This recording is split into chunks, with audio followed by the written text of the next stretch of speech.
Welcome to Expert SEM Supply Chain Knowledge Sharing session. In this session, we are going to see a term called slotting allowance, usually used in the retail space, and it's known as a slotting fees or a slotting allowance or pay to stay or fixed trade spending is a fees charged to produce the company or manufacturers by supermarket distributor in order to have their product placed on their shelves. The fees varies generally depending on the product manufacturer and the market condition, including competitors. In addition to slotting fees, retailers may also charge promotional, advertising, and stocking fees. Many grocers earn more profit from agreeing to carry a manufacturer product than they do from actually selling the product to retail consumers. Fees may serve to efficiently allocate scarce retail shelf space, help balance the risk of new product failure between the manufacturer and retailer. Of course,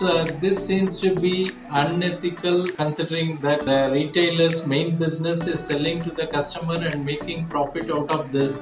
But here the retailers are demanding from distributor or managing some additional money to even display their product. But this cannot be avoided if you want the retailer to display the product in premium space area and also do some display advertising or some promotional activity. This fees has to be paid, and more important when there are more competition or if you are trying to introduce a new product, this slotting allowance becomes essential. Thanks for watching. Bye.